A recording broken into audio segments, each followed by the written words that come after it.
नमस्कार किसान भाइयों, स्वागत है आपका आपके अपने कार्यक्रम कृषि दर्शन में। हम फिर एक नए अंक के साथ आपके सामने उपस्थित हैं। किसान भाइयों, धान एक हमारी प्रमुख फसल है और बहुत ज़्यादा पाई भी जाती है और ये तो अब 80-90 दिनों की भी हो चुकी है और बालियां निकलने की इसमें अवस्थाएं भी आ गई हैं। तो किसान भाइयों, आपकी अगर धान लगी है उसमें क्या रोग हैं, क्या प्रबंधन हो सकते हैं, बस इसी चर्चा को लेकर हमने आज का अपना कृषि दर्शन अंक सजाया है और हमने इसलिए अपने स्टूडियो में आमंत्रित किया है डॉक्टर के मिश्रा जी को, जो पादप रोग विशेषज्ञ हैं जोनल कृषि केंद्र पवारखेड़ा में। बहुत बहुत स्वागत है डॉक्टर साहब आपका। नमस्कार। धन्यवाद। डॉक्टर साहब, सबसे पहले तो हम यही जानना चाहेंगे कि धान में इस समय क्या अवस्था है और क्या रोग लगने की इसमें अभी उम्मीद है? धान इस समय बाली निकलने वाली अवस्था में है जी। ज़्यादातर जगह पे बाली निकलने की स्टेज है इस समय। और इसमें मुख्य रूप से जो अभी रोग देखे जा रहे हैं, यदि इस विषय पे चर्चा की जाए, जो हम पादप रोग विशेषज्ञ हैं, तो हमारे पास जो किसान जो है सैंपल लेके अपने रोग के पौधे लेके आ रहे हैं, तो जो सबसे ज़्यादा इस समय रोग देखा जा रहा है वो है ब्लास्ट, धान में लगने वाला ब्लास्ट रोग। तो इसका लक्षण आप सबसे पहले बता दें कि इसमें जो पत्ती पे धब्बे बनेंगे वो नाव के आकार के, बीच में चौड़े और दोनों तरफ पतले, इस तरह से नाव के आकार के धब्बे बनते हैं। साथ ही साथ जो इसका बहुत ही स्पष्ट लक्षण है वो ये है कि जो धब्बे का किनारा होगा वो ब्राउन होगा या भूरे कलर का होगा, डार्क कलर का होगा, और जो उसका केंद्र है वो ग्रे कलर का या हल्के कलर का होगा। यही इसका डिस्टिंक्ट या पिकुलियर लक्षण, जिसको हम लोग बोलते हैं, मुख्य लक्षण है। यदि ऐसे लक्षण हैं तो ये ब्लास्ट के लक्षण हैं। इसके बाद यदि इस स्टेज में भी किसान उसको न संभाल पाए तो आगे चल के नेक ब्लास्ट जिसको हम बोलते हैं, तो उसमें बाली जहाँ से दाना भराता है उस दाने के नीचे वाली जो बाली का भाग होता है, जिसको नेक बोलते हैं, वहां तक यदि रोग पहुंच गया तो फिर बाली वहीं से टूट जाती है और नेक ब्लास्ट की स्टेज उसको बोलते हैं। तो नेक ब्लास्ट मतलब गर्दन टूटना जैसे? हाँ, गर्दन तोड़ जैसी स्थिति किसान बोलते हैं अपनी भाषा में कि गर्दन तोड़ आ गया है। तो ये सारी समस्याएं जो राइस ब्लास्ट है, धान में लगने वाला ब्लास्ट रोग है, इसी के अलग अलग अवस्थाएं हैं। अंतिम अवस्था तक यदि पहुंच गया, नेक ब्लास्ट की स्टेज में पहुंच गया, गर्दन तोड़ की स्थिति में पहुंच गया, तो फिर किसानों को बहुत ज़्यादा उसमें नुकसान या क्षति हो जाती है। तो जिस तरह डॉक्टर साहब आपने बताया कि नेक रोग होता है, अपना फास्ट रोग होता है, अगर ये रोग दिखता है तो इसके हम प्रबंधन कैसे करें, इसका निराकरण कैसे करें हमारे किसान भाई? हाँ, ये बहुत ही महत्वपूर्ण प्रश्न है कि इसका प्रबंधन कैसे किसान करें। इस समय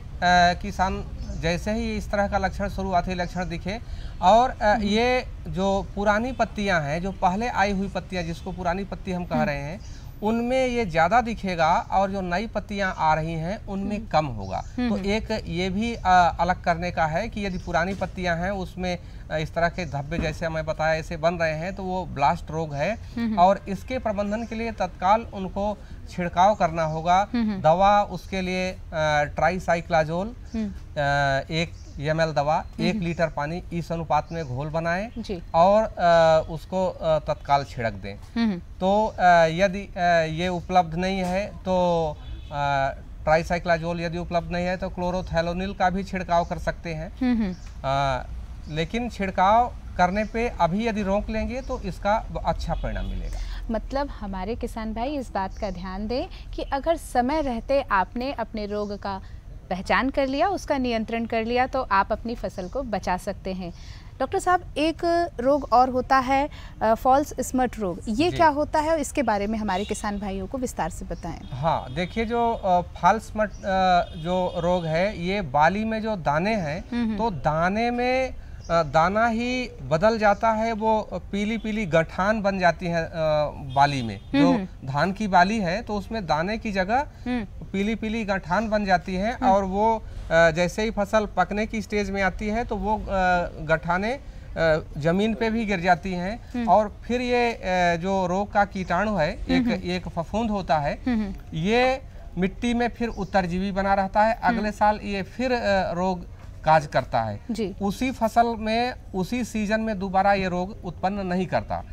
तो फॉल्स रोग बहुत ज़्यादा इससे नुकसान की संभावना नहीं है, लेकिन यदि मात्रा अधिक हो जाए, बहुत अधिक हो जाए, तो उस दशा में थोड़ा नुकसान होता है।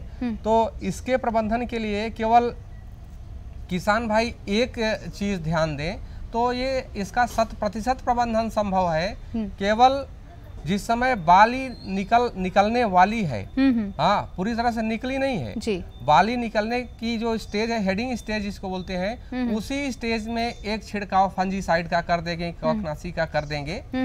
तो एक छिड़काव से इवन कॉपर ऑक्सीक्लोराइड जैसे सस्ते फंजीसाइड के छिड़काव से भी 100% प्रबंधन हो जाता है।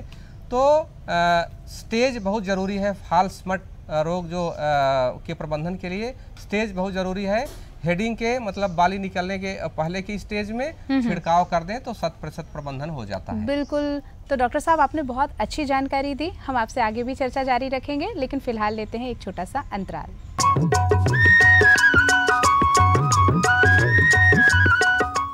अरे सुन तो। मुझे क्या सुनाना चाहते हो? जो सुनाओ मेरी सौतन को। किसको? अरे वही तुम्हारा मोबाइल फोन जिससे सुबह शाम दिन रात चिपके रहते थे और कहते थे किसान कॉल सेंटर से बातें हो रही हैं। अच्छा ये बात है। हाँ क्यों, क्या हुआ? अब बात नहीं होती क्या? अब तो झट से बात हो जाती है। संबंधी समस्याओं का अपनी भाषा में तुरंत हल पाने के लिए पूरे भारत में किसी भी फोन से हेल्पलाइन नंबर पर संपर्क करें। किसानों का दोस्त किसान कॉल सेंटर।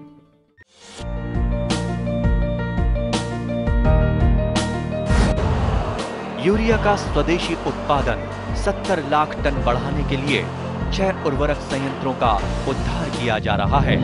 FCIL के गोरखपुर, सिंदरी, तलचर और रामागुंडम संयंत्र, HFCL की बरौनी इकाई और BVFCL की नामरू फोर्थ। सोने पर सुहागा ये है कि देश में अब बनेगा सिर्फ नीम लेपित यूरिया, क्योंकि इससे होगा किसानों का फायदा ही फायदा। अनाज का उत्पादन 10% तक बढ़ेगा। बढ़ेगी 10 से 15% नाइट्रोजन क्षमता।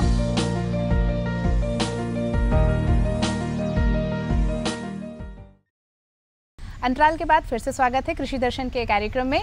डॉक्टर साहब, हम बात कर रहे थे धान के रोग प्रबंधन पर।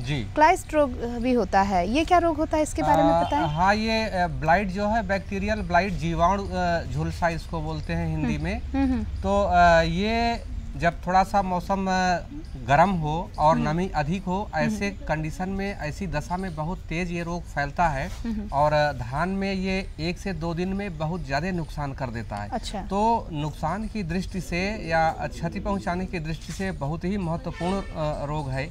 इसका प्रबंधन समय पे न किया जाए तो 70 से 80% तक, कभी कभी 100% तक किसानों को खेत में इससे लॉस या क्षति हो जाती है।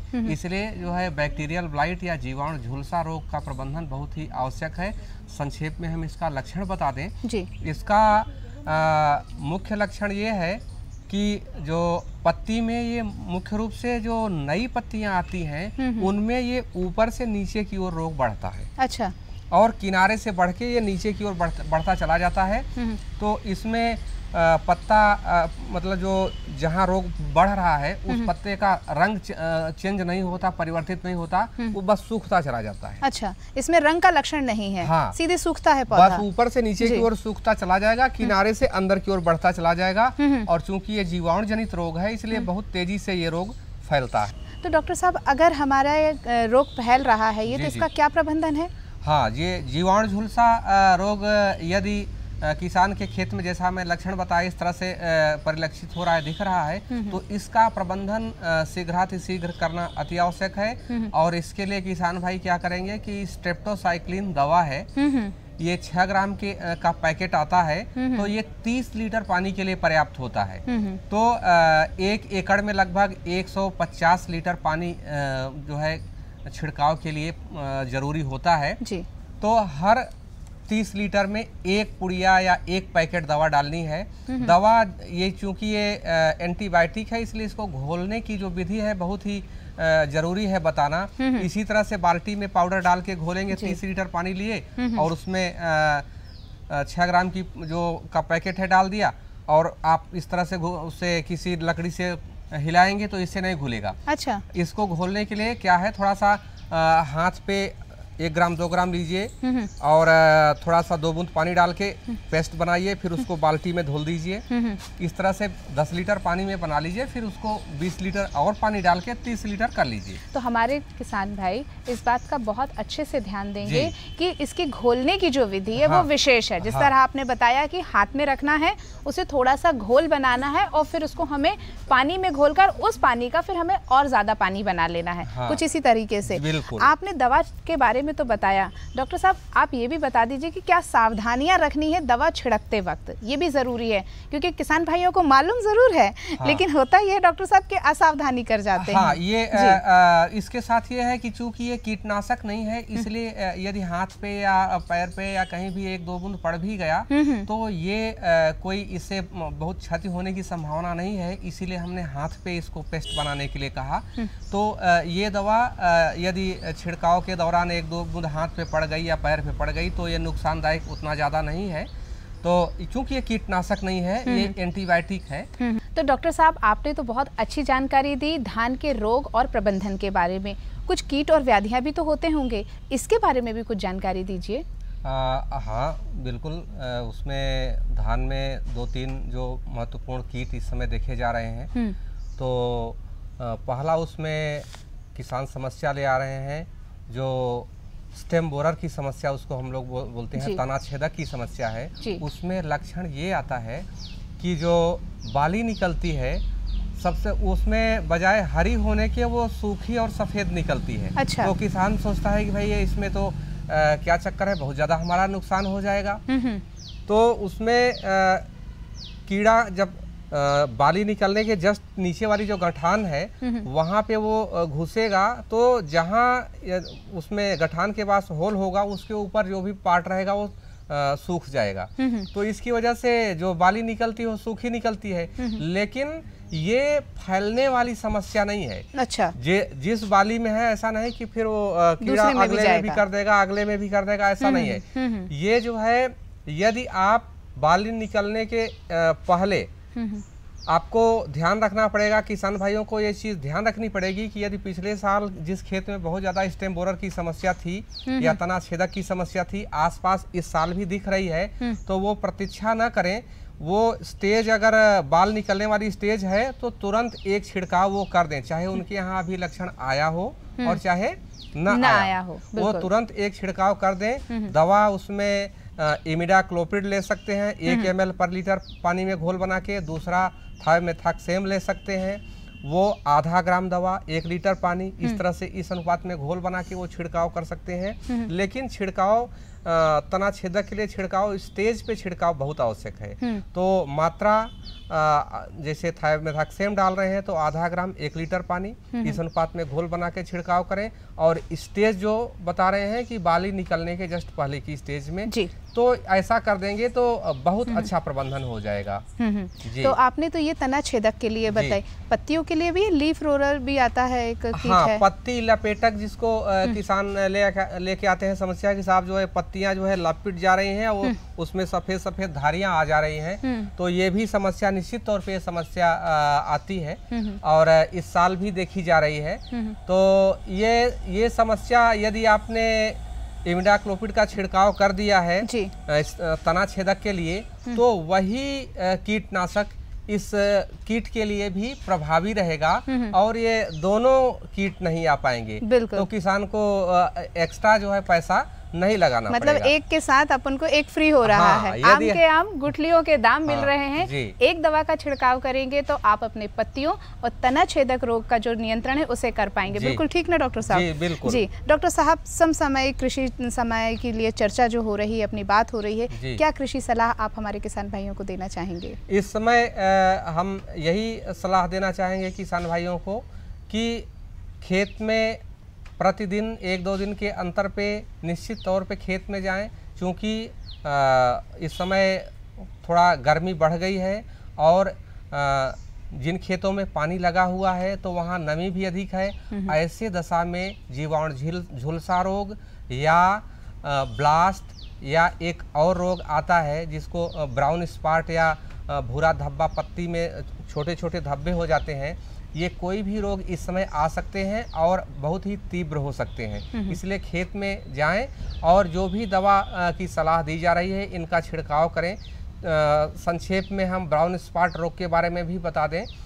इसका जो लक्षण है ये गोल या अंडाकार धब्बे पत्ते पे बनेंगे और जो धब्बे का रंग होगा वो गहरा भूरा धब्बा होगा, अंडाकार होगा या गोल होगा, पत्ती के किसी भी भाग पे हो सकता है, लेकिन ज़्यादातर इसमें भी पुरानी पत्तियां ज़्यादा संक्रमित होती हैं। तो इस रोग के प्रबंधन के लिए भी किसान भाई कार्बेंडाजिम 2 ग्राम प्रति लीटर पानी में घोल बना के या ट्राइसाइक्लाजोल का छिड़काव कर सकते हैं या एजॉक्सिस्ट्रोबिन दवा है उसका छिड़काव कर सकते हैं। ये सब दवाएं कारगर हैं। समय पे रोग की पहचान करें, खेत में जाएं और यदि छिड़काव करते हैं तो निश्चित तौर पे उनको अच्छे परिणाम मिलेंगे। बिल्कुल। तो किसान भाइयों, कितनी अच्छी जानकारी दी है हमें डॉक्टर साहब ने कि अगर धान का हम सही समय पे प्रबंधन करते हैं, रोग पहचानते हैं और दवाओं का छिड़काव करते हैं तो हम अपनी फसल को बचा पाएंगे और धान का उत्पादन बहुत अच्छे से अच्छे ले पाएंगे। डॉक्टर साहब, आप हमारे स्टूडियो में आए, आपने इतनी अच्छी जानकारी दी, इसके लिए आपका बहुत बहुत धन्यवाद। धन्यवाद।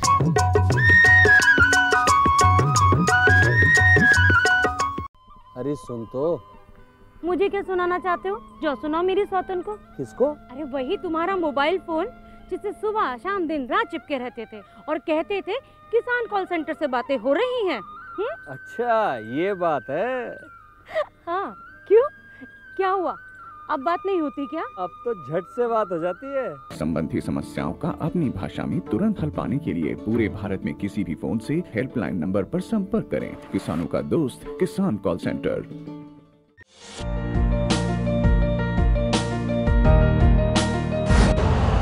यूरिया का स्वदेशी उत्पादन 70 लाख टन बढ़ाने के लिए 6 उर्वरक संयंत्रों का उद्धार किया जा रहा है। FCIL के गोरखपुर, सिंदरी, तलचर और रामागुंडम संयंत्र, HFCL की बरौनी इकाई और BVFCL की नामरू फोर्थ। सोने पर सुहागा ये है कि देश में अब बनेगा सिर्फ नीम लेपित यूरिया, क्योंकि इससे होगा किसानों का फायदा ही फायदा। अनाज का उत्पादन 10% तक बढ़ेगा। बढ़ेगी 10 से 15% नाइट्रोजन क्षमता।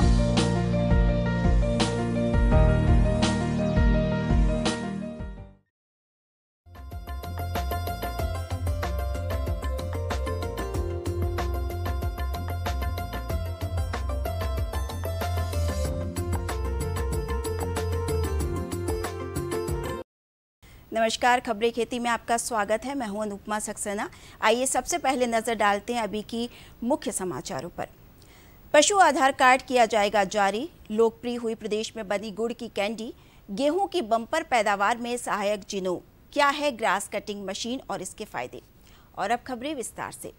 पशु आधार कार्ड किया जाएगा जारी। अब देश भर की हर गाय व भैंस के लिए यूनिक आइडेंटिफिकेशन नंबर जारी होगा। नतीजतन पशुपालक घर बैठे अपने पशुओं के बारे में सॉफ्टवेयर के जरिए जानकारी ले सकेंगे। इसके अलावा टीकाकरण, नस्ल सुधार कार्यक्रम, चिकित्सा सहायता सहित अन्य काम भी आसानी से हो पाएंगे। गौरतलब है कि भारत में पशुधन की जानकारी से संबंधित एक विशाल डेटाबेस तैयार किया जा रहा है। कोशिश है कि पशुधन के जरिए किसानों की आमदनी डबल की जाए।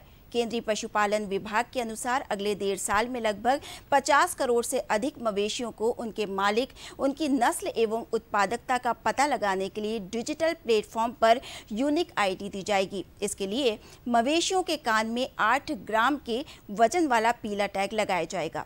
इसी टैग पर 12 अंकों का आधार नंबर चस्पा होगा। प्रदेश में बनी जैविक गुड़ की कैंडी। नरसिंहपुर जिले के एक छोटे से गांव के साधारण किसान राकेश दुबे के नवाचार ने उन्हें बुलंदियों पर पहुंचा दिया है। उनके कृषि फार्म में गन्ने से बने जैविक उत्पाद भारत में ही नहीं बल्कि देश के बाहर भी काफ़ी पसंद किए जा रहे हैं। खासतौर पर इनके फार्म में बनाई हुई जैविक गुड़ की कैंडी की काफ़ी मांग है। किसान राकेश दुबे ने एक नहीं बल्कि कई अवार्ड अपने नाम किए हैं। किसान राकेश दुबे की जैविक गुड़ कैंडी सिंगापुर, दुबई और श्रीलंका तक आयात हो रही है। राकेश दुबे देश के पहले ऐसे किसान हैं जिन्होंने गन्ने के गुड़ से बनी कैंडी बनाई है। किसान राकेश दुबे ने अलग अलग लगभग 12 तरह के गुड़ का उत्पादन जैविक विधि से तैयार करके निर्यात कर रहे हैं। राकेश दुबे अपने नवाचार के चलते कृषि विज्ञान और कृषि उदय सहित अनेकों सम्मान से भी सम्मानित हो चुके हैं। सरकार द्वारा उन्हें चीन और नेपाल कृषि अनुसंधान से जुड़ी आधुनिक जानकारियों के लिए भी भेजा जा चुका है। ग्रास या घास कटिंग मशीन एक छोटे आकार की मोटर से चलने वाली मशीन होती है जो घास और दूसरे छोटे और पतले पौधों की छटाई के लिए इस्तेमाल की जाती है।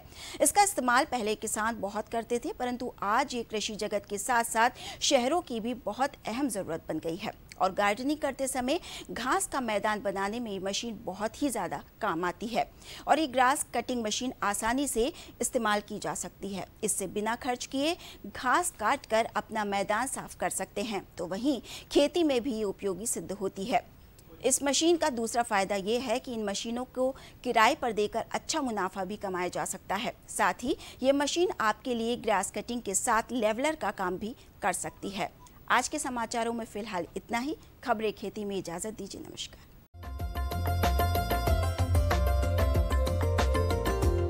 कृषि मौसम सलाह। वर्तमान मौसम की स्थिति को देखते हुए रबी फसलों के लिए खेत की तैयारी शुरू करें। मिट्टी में सिंचित नमी को बचाने के लिए जुताई के साथ पाटा भी लगावें। तापमान को ध्यान में रखते हुए किसानों को सरसों और तोरिया की बुवाई शुरू करने की सलाह दी जाती है। मेड़, नालियाँ, खाली पड़े खेतों और सड़कों के खरपतवारों को साफ करें। फसलों की बुआई से पहले अच्छी तरह से सड़ी हुई कंपोस्ट का उपयोग करें।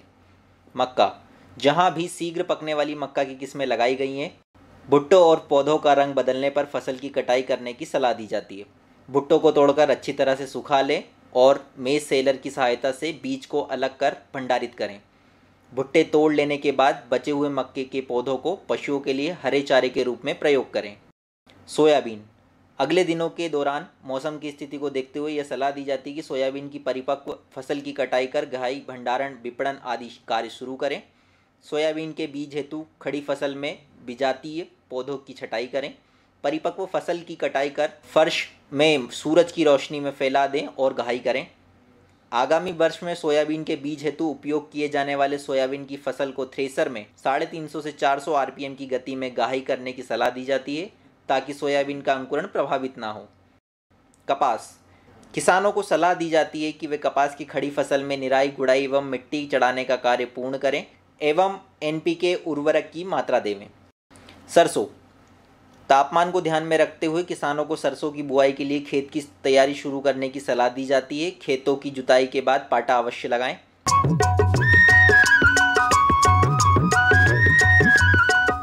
तो किसान भाइयों, इस जानकारी का आप पूरा लाभ उठाइएगा। फिर मिलेंगे कृषि दर्शन के अगले अंक में। तब तक के लिए दीजिए अनुमति, स्वीकार कीजिए हमारा नमस्कार।